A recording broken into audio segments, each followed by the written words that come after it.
America, China, Canada, Bharat, మెక్సికోల మధ్య trade war మొదలైంది. ఎప్పుడైతే ట్రంప్ రెండోసారి అధ్యక్షుడిగా ప్రమాణ స్వీకారం చేశాడో అప్పుడే ట్రేడ్ వార్కి తెరదీశాడు. అమెరికాకి ఏ దేశాల నుంచి దిగుమతులు వస్తున్నాయో చూసి వాటి మీద సుంకాన్ని 25% ఏకంగా పెంచేశాడు. దీంతో ఆయా దేశాలు చూస్తూ ఊరుకోవు కదా. కెనడా ప్రధాని ట్రూడో సుంకాలను 20%, చైనా 25%, మెక్సికో 20% పెంచేశాయి. దీంతో ట్రేడ్ వార్కి ట్రంప్ శంకుస్థాపన చేశాడు. మూడో ప్రపంచ యుద్ధం అయితే వచ్చే అవకాశాలు లేవు, కానీ ట్రేడ్ వార్ అయితే మొదలైపోయింది.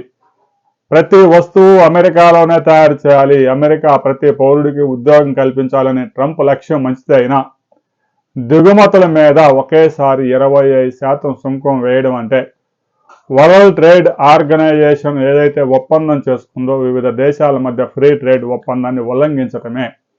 అయినా ట్రంప్ సుంకాలు పెంచే విషయంలో ఒక్క అడుగు కూడా వెనకేయలేదు. రాబోయే రోజుల్లో ఐరోపా దేశాలు బ్రిటన్, ఫ్రాన్స్, జర్మనీ, ఆస్ట్రియా, ఇక రష్యా ఈ దేశాల మీద కూడా పెద్ద ఎత్తున సుంకాలు వేయడానికి సిద్ధమవుతూ ఉన్నాడు. ఉక్రెయిన్ రష్యా యుద్ధాన్ని ఆసరాగా చేసుకుని ఉక్రెయిన్లో ఉన్న విలువైన ప్రపంచంలో ఏ దేశంలో దొరకని ఖనిజాలని తవ్వుకోవడానికి బయలుదేరాడు.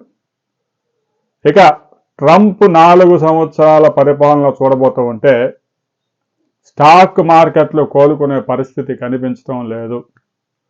అమెరికాకి ఎగుమతుల మీద ఆధారపడిన కంపెనీల స్టాక్స్ అన్ని కుదేలైపోయాయి.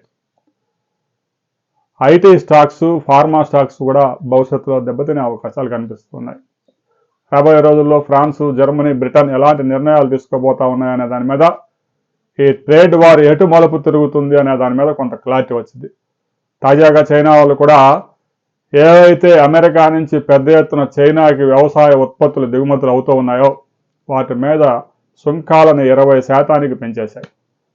చైనా నుంచి ముఖ్యంగా అమెరికాకి ఒక రసాయనం, పెంటనస్ అనే రసాయనం ఎగుమతి అవుతూ ఉంది. ఆ రసాయనాన్ని డ్రగ్స్ వినియోగంలో, డ్రగ్స్ తయారీలో ఉపయోగిస్తున్నారని ట్రంప్ ఆరోపణలు చేస్తూ చైనా ఉత్పత్తులు మొత్తం మీద 20% సుంకం వేశాడు. దీంతో చైనా వాళ్ళు కూడా ఊరికి ఉండరు కదా, వాళ్ళు కూడా అమెరికా నుంచి ఏదైతే చైనాకు వస్తున్నాయో ఆ వస్తువుల మీద పెద్ద ఎత్తున సుంకాలు విధించి అమెరికా నుంచి దిగుమతులు పూర్తిగా నిషేధించే దిశగా చైనా అడుగులు వేస్తా ఉంది. రాబోయే రోజుల్లో ఈ ట్రేడ్ వార్ ఇంతటితో ముగిసే అవకాశం కనిపించడం లేదు. ట్రేడ్ వార్ ఎటు మలుపు తిరగబోతా ఉంది అనే వివరాలతో మరో వీడియోలో మనం కలుసుకుందాం.